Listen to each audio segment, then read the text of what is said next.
मेरी बात सुनो ध्यान से। तो इस कर्म बंध की प्रक्रिया को कैसे काट सकते हैं?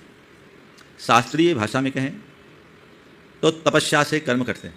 किससे करते हैं? तवसा कम निरज्जयी, तपस्या से ही कर्म करते हैं। अब जब कभी हम तपस्या की बात करते हैं तो हमारी दृष्टि में तपस्या क्या है? उपवास करना, एक आसन में बैठना, है ना, जंगलों में तप करना, ढेर प्रकार की शारीरिक कष्टों को सहना। निश्चित ये तपस्या का एक रूप है, पर इसका नाम तपस्या नहीं है। सच्चे अर्थों में तपस्या क्या है? प्रतिकूलताओं को सहना, समता रखना। क्या कहना? प्रतिकूलताओं को सहना और समता रखना। अभी मैं आपको कर्म के बंधन का और कर्म के झड़ने का एक उदाहरण बता रहा हूँ। एक ही घटना जिसमें कर्म बंधता है और उसी घटना में कर्म झड़ता है। बताओ, किसी ने आपके विरुद्ध कोई अभद्र टिप्पणी की, उसने कोई टिप्पणी की, आप बौखला गए, आपके अंदर बहुत ज़्यादा क्षोभ आया, आपके मन में गुस्सा आ गया। हो सकता है आप सामने वाले को मारने को भी तत्पर हो जाए, मारे नहीं तो आपकी जबान भी खुल गई और आपकी उनके बीच, आपके और सामने वालों के बीच में खूब बाताबाती और तनातनी हो गई। बोलो इसमें क्या हुआ? क्या हुआ? क्यों बंधा कर्म? किसी ने कुछ कहा, उस प्रतिकूलता को आप पचा नहीं पाए, कर्म बंध गया। ठीक है? और किसी ने आपसे जो टिप्पणी की, मान लो बच्चों के हिसाब से कहते गधा कह दिया। बोलो, तुमको कोई गधा कहा, गुस्सा आएगा? क्यों आया गुस्सा? तुम गधा हो गया तो गुस्सा क्यों करते हो? और सच में बताओ, जो गुस्सा करता है सब गधा है, समझदार गुस्सा नहीं करता। अगर तुम्हें किसी ने गधा कह दिया तो तुम गधे हो नहीं तो गुस्सा क्यों करो? उसने जो कहा वो मैं हूं नहीं, हमने सुनकर अनसुना कर दिया, उसे इग्नोर कर दिया। अब क्या हुआ? वो शब्द किसके पास रहा? जिसने कहा उसके पास। तो इससे क्या हुआ?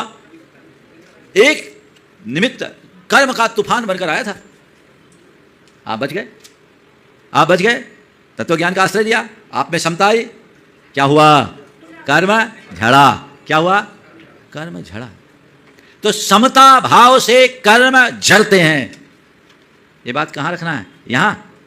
कहाँ रखना है? यहाँ। यहाँ नहीं, यहाँ। कहाँ रखना है? यहाँ तो बहुत सारी चीजें रख रखे तुमने, इसको यहाँ नहीं रखना है। कहाँ रखना है? यहाँ। समता भाव से कर्म झड़ते हैं। दूसरी बात, प्रतिक्रमण करो। कुछ भी गलती हो जाए तो मैंने ये जो कृत्य किया है बुरा कृत्य है, मेरा ये कृत्य निष्फल हो, मेरा ये पाप मिथ्या हो, इस भाव का नाम प्रतिक्रमण है। तस् मिच्छामि दुक्कड़म। प्रतिक्रमण, कचरा आया साफ करो, मन में मत रखो। हृदय के पश्चाताप से भरकर अगर आप प्रतिक्रमण करते हैं तो कर्म भी बदले झड़ेंगे और संस्कार भी बदलेंगे। तो ऐसा प्रतिक्रमण करने का भाव रखो। समझे? ये कर्म काटने का एक दूसरा रास्ता है। तीसरा है ध्यान का अभ्यास करो। ध्यान, ध्यान परम तप है। उस ध्यान से कर्म पुंज के पुंज झड़ते हैं। और चौथा जो सबसे सरल उपाय है, भगवान का नाम लो, भक्ति करो।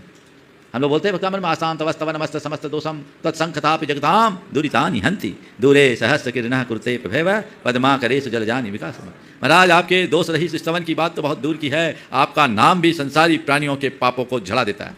तो कर्म झड़ाना है तो क्या करना है? भगवान का नाम लेना है। ये चारों उपाय अपनाइए तो आपके जीवन का कायाकल्प होगा। आप हर पल खुश रहने में समर्थ होगे। जीवन की दिशा बदलेगी, दशा बदलेगी।